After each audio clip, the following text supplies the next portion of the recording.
గురువుగారు ఎక్కువగా నూతన వధూవరుల విషయంలో వాళ్ళు ఎక్కువగా బయట తిరుగుతుంటారు, అందరి ఇళ్ళకి వెళ్తుంటారు కాబట్టి వాళ్ళకి దిష్టి ఎక్కువ తగిలే అవకాశాలు ఉన్నాయని చెప్తుంటారు. వాళ్ళు ఎలాంటి రెమెడీస్ తీసుకోవాలి గురువుగారు? అవును, ఇది మంచి ప్రశ్న. ఎందుకంటే మనకు నూతన వధూవరుల విషయానికి వచ్చేసరికి ఒక పెళ్లి అనేది జరుగుతుందంటే కొన్ని వందల మంది, లక్షల మంది, వేల మంది వస్తుంటారు. ఈ వేల మంది వచ్చినప్పుడు కంపల్సరీగా వాళ్ళ దృష్టి తగులుతుంటుంది. అమ్మాయి అబ్బా సూపర్ ఉన్నాడు రాని, అబ్బాయి బాగున్నాడని, అమ్మాయి బాగుందని ఎవడెవడో అంటూనే ఉంటాడు, జంట బాగుందని, తర్వాత వాళ్ళు డబ్బులు ఇస్తున్నారని, ఏదో ఒక విధమైన అంటే అందరు పాజిటివ్గా ఉంటారని ఎవరు చెప్పలేమండి. ఎందుకంటే వాళ్ళు బయటకు మాత్రం బ్రహ్మాండంగా అబ్బాబాబా బాగున్నారంటారు, లోపల మాత్రం కుళ్ళుకుంటుంటారు. అది ఎవరు చెప్పలేం. ఈ దిష్టి దోషాలతో కంపల్సరీగా వాళ్ళకి ఇబ్బందులు ఎక్కువ ఉండే అవకాశం ఉంది. ఈ అమ్మాయిలు కానీ అబ్బాయి కానీ మళ్ళీ కొత్తగా వాళ్ళు పెళ్ళైన తర్వాత కొత్తగా బంధువులకి వెళ్ళడం, ఇలాంటి దిష్టి దోషాలు ఎక్కువ ఉండే అవకాశం ఉంది.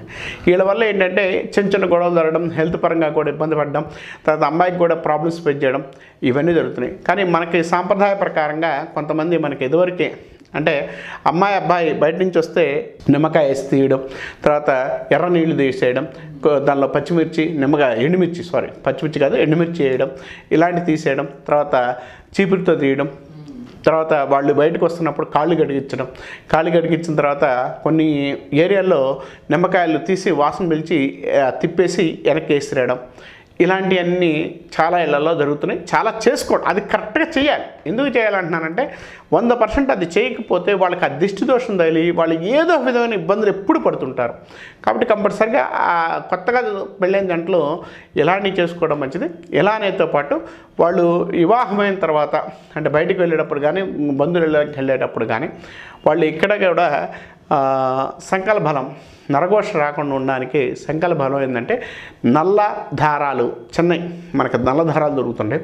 దారాలు మన ఆడవారికి అయితే ఎడం కాలు, మగవాళ్ళు అయితే కుడి కాలుకి కొంచెం కట్టుకొని, అంటే కొన్ని రోజుల పాటు కట్టుకొని ఉండటం వల్ల ఆ వచ్చే దిష్టి దోషాలు తొలగడానికి, కొంచెం నెగిటివ్ వైబ్రేషన్ తగ్గడానికి కూడా బాగా పనిచేస్తుందని చెప్పుకోవచ్చు. గురుగారు, నరఘోష వల్ల ఆరోగ్యం పైన ఎలాంటి ప్రభావం పడుతుంది గురుగారు? నరఘోష అనేది ఎక్కువ ఉంటే ఏంటంటే మనిషి ఎందుకు కుషించిపోతారో మనిషికే తెలియదు. వాళ్ళు హెల్త్ పరంగా ఇబ్బంది ఉండడం, ఫైనాన్షియల్గా ఏజ్ రేజింగ్ రావడం, ఆరోగ్యపరంగా కూడా వాడు సంపాదించిన రూపాయి కూడా 10 రూపాయలు ఖర్చు పెట్టడం, ఎక్కడ ప్రాబ్లమ్స్ ఫేస్ చేయడం, ఇబ్బందులు ఎక్కువ ఫేస్ చేయడం. ఈ నరఘోష వల్ల ఎక్కువగా ప్రాబ్లమ్స్ ఫేస్ చేయడానికి వస్తున్నాయి. ఇతనికి బాగుందంటే ఇంట్లో భార్యకి బాగుండదు, భార్యకి బాగుందంటే సంతానానికి బాగుండదు. ఇట్లా ఏదో ఒక విధమైన ప్రాబ్లం అనేది నరఘోష ఎక్కువ ఉంటే ఏంటంటే ఆ ఇంట్లో కంపల్సరిగా వాళ్ళందరికీ, అంటే ఒకరికైతే జాతక ప్రకారం ప్రాబ్లం అనొచ్చు, మిగిలిన వాళ్ళందరికీ ఎందుకు వస్తుంది? దట్ ఇస్ ఫస్ట్ నరఘోష అనేది ఎక్కువగా ఉంటే చాలా ఇబ్బందులు కలిగించడానికి అవకాశం ఎక్కువ ఉంది. కాబట్టి నరఘోష ఎక్కువ ఉన్నప్పుడు కంపల్సరిగా ఆ ఇంటికి సంబంధించిన ఇందాక చెప్పినట్టు ఆ ప్రయత్నాలు చేసుకోండి, ఆ బందోబస్తు చేసుకోండి. ఎందుకు చేసుకోమంటున్నానంటే సృష్టిలో ప్రతి వస్తువు కానీ, సృష్టిలో పుట్టిన ప్రతి వస్తువుకి ఏదో పవర్ ఉంటుంది. మనకే కాదు, సృష్టిలో ప్రతి ఉప్పుకి, తర్వాత నిమ్మకాయకి జీవశక్తి ఉంది, గుమ్మడికాయకి, ఇలా కొన్ని వస్తువులు ఉన్నాయి. ఆ వస్తువులన్నీ జీవశక్తి ఉంటుంది.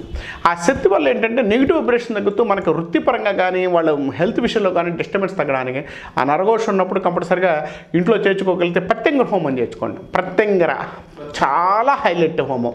ఎందుకంటే ఎండుమిర్చితో చేస్తారు. ఎండుమిరపకాయలతో చేస్తే, ఎండుమిరపకాయలు ఎందుకు చేస్తాం మనం? నెగిటివ్ వైబ్రేషన్ తగ్గడానికి. ఎండుమిర్చితో ప్రత్యంగర హోమం చేస్తే వాళ్ళ ఇంట్లో నెగిటివ్ వైబ్రేషన్ తగ్గుతుంది, పాజిటివ్ వైబ్రేషన్ పెరగడానికి, మంచి రేజింగ్ ఇవ్వడానికి బాగా పనిచేస్తుంది. అది చేర్చుకోవచ్చు. గురువుగారు, ఎక్కువగా విద్యార్థులకు ఉద్యోగాలు వెతుక్కునే వాళ్ళకు కూడా నరదృష్టి తగులుతుంది. వాళ్ళు ఎలాంటి రెమెడీస్ తీసుకుంటే ఇలాంటివి తొలగిపోయే అవకాశాలు ఉన్నాయి? విద్యార్థులకి ఎక్కువగా ఏంటంటే క్లాస్లో ఫస్ట్ వస్తున్నా, వాళ్ళ అబ్బాయి క్లాస్లో ఫస్ట్ వస్తున్నాయి, ఇది వస్తున్నాయి, తర్వాత పక్కనింటి కుర్రోడు కన్నా మీ అబ్బాయి బాగా చదువుతున్నాను పక్కనింట్లో వెళ్ళడం, తర్వాత స్కూల్లో కూడా ఇలాంటి నెగిటివ్ వైబ్రేషన్స్ కూడా పిల్లాడు అప్పుడు దాకా బాగా 95, 97 మార్కులు వచ్చినాడు 55, 60, 70 మార్కులు రావడం, పిల్లగాడు ఒక్కసారిగా డౌన్ అవ్వడం, ఎడ్యుకేషన్ పరంగా, హెల్త్ పరంగా డౌన్ అవడం, ఇలాంటి ఇబ్బందులు అనేది ఎక్కువగా ఉండే అవకాశం ఉంది. కాబట్టి ఇలాంటి సిచ్యువేషన్స్ వచ్చినప్పుడు కంపల్సరిగా విద్యార్థులకు కానీ, వారికి కానీ టైగర్ స్టోన్ అని ఉంటుంది, ఆ టైగర్ స్టోన్ పెట్టుకోవడం మంచిదే. తర్వాత స్టోన్ విషయానికి కొంచెం టైగర్ స్టోన్ బాగా అనుకూల ఫలితాలు ఇస్తే, దీంతోపాటు యంత్రం ఒకటి ఉంటుంది, యంత్రం పెట్టుకోవడం. తర్వాత ఎక్కువగా వాళ్ళు సంబంధించినంత వరకు దుర్గాదేవి గుడికి దర్శనం చేసుకోవడం వల్ల నరఘోష సంబంధించిన విషయాల్లో ఫలితాలు తగ్గడానికి అవకాశం ఉంది. దాంతోపాటు పిల్లలకి ముందుకు వెళ్ళడానికి బాగా అనుకూల ఫలితాలు ఇవ్వడానికి చేస్తే దక్షిణామూర్తి శ్లోకం ఉంటుంది, ఆ శ్లోకం చదువుకుంటే నరఘోష విషయాలు కూడా చదువు బాగుంటుంది, నరఘోష కూడా తగ్గడానికి అవకాశం ఉంటుందని చెప్పుకోవచ్చు. శ్రీమాత్రే నమః, త్రిముఖ దుర్గాదేవి నమః. శ్రీ ఆధ్యా టీవీ యూట్యూబ్ ఛానల్ ప్రేక్షకులకు ఈ రోజు నుంచి మనం ఈ కార్యక్రమంలో ధర్మ సందేహాలు కానీ, తాంత్రిక సలహాలు కానీ, తాంత్రిక సంబంధించిన విషయాలు కానీ, సలహాలు కానీ ప్రతిదీ మీరు కామెంట్ బాక్స్లో రాస్తే దానికి మేము పరిపూర్ణమైన సలహాలు, సూచనలు మేము మీకు ఇస్తామని చెప్తున్నాము.